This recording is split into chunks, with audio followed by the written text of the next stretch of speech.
कि हमसे एक भाई ने पूछा था कि भाई मेरी RX 100 की एवरेज ड्रॉप हो रही है, तो कुछ सॉल्यूशन बताओ।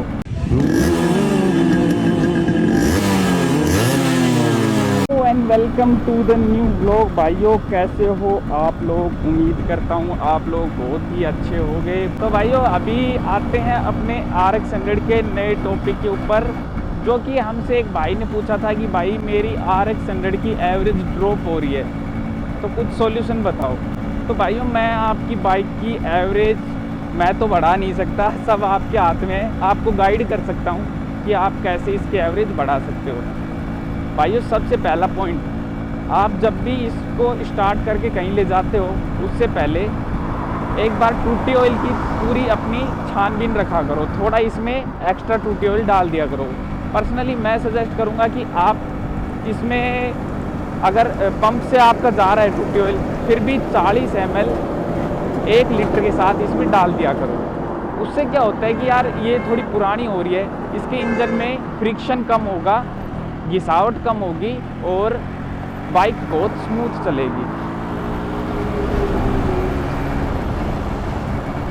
बाइक स्मूथ चलेगी तो ऑयल कम खाएगी, ये तो सबको पता है, मतलब पेट्रोल कम खाएगी, ये तो सबको ही पता है।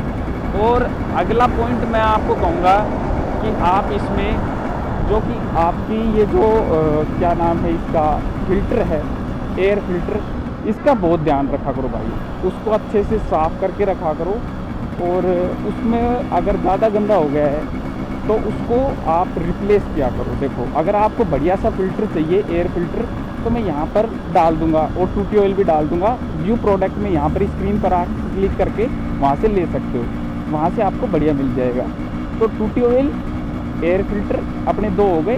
तीसरा अपना है स्पार्क प्लग। भाइयों स्पार्क प्लग हर हफ्ते आप साफ़ कर ही लिया करो, और कई दिन बाद स्टार्ट कर रहे हो तो एक बार उसको साफ़ किया करो, उसके बाद चलाया करो बाइक को। उससे क्या होता है कि भाइयों अच्छे से करंट फ्लो हो पाता है और अच्छे से बाइक अपनी भग पाती है, अच्छे से ऑयल बर्न होता है और जल्दी से पिकअप बनता है और एवरेज भी अच्छी देगी आपको। तो ये कुछ पॉइंट हैं भाइयों जिनकी वजह से आप अपनी एवरेज बढ़ा सकते हो। उसके बाद आता है अपना ट्रांसमिशन ऑयल। अपना जो ये गियर बॉक्स का जो ऑयल अपन डालते हैं उसको भी टाइम टू टाइम अपने को चेक करना चाहिए। उसमें क्या होता है कि कई बार वो पतला पड़ जाता है, जिस वजह से, और क्वांटिटी कम होती है, उस वजह से अपने गियर्स के पार्ट घिसने लगते हैं बहुत जल्दी। तो उस पर भी ध्यान रखा करो दोस्तों।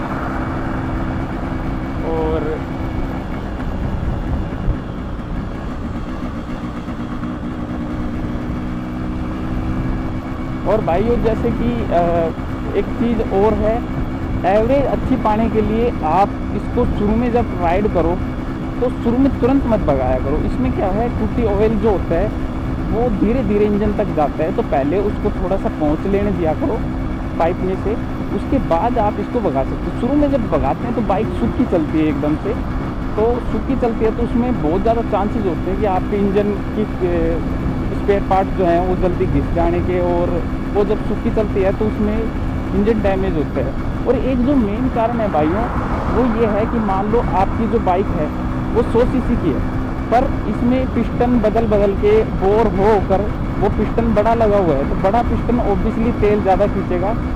और एक और चीज़ है, एक दिक्कत और, क्वेश्चन करके ले जा रहे हैं, बंद हो गई। एक और है मेन रीज़न, वो क्या है भाइयों कि जो कार्बोरेटर की सेटिंग, ये सबसे मेन रोल प्ले करती है।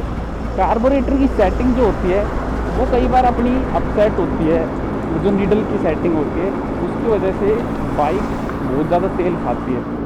तो उसको सबसे टॉप में रखा करो भाइयों, ऊपर की साइड, तो उससे क्या होगा कि पेट्रोल कम खाएगी बाइक,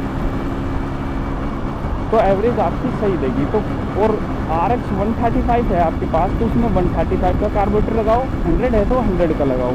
कई बार मैंने देखा है RX 135 में भी RX 100 का कार्बोरेटर लगा होता है, तो उससे तो बहुत प्रॉब्लम आती है भाइयों। तो मैं आपको सजेस्ट करूँगा कि आप RX 100 में RX 100 का कार्बोरेटर और RX 135 में 135 का कार्बोरेटर, उससे आपकी बाइक बहुत ही अच्छी चल पाएगी। और तो वीडियो में भाई बस इतना ही। आई होप आप समझ पाए होगे एवरेज का फंडा क्या है। तो दोस्तों वीडियो अच्छी लगी हो तो एक लाइक ज़रूर करना, और ऐसी और RX 100 की वीडियो देखने के लिए चैनल को सब्सक्राइब कर लेना, क्योंकि मैं इस चैनल पे RX 100 की वीडियो लाता रहता हूँ। थैंक यू दोस्तों।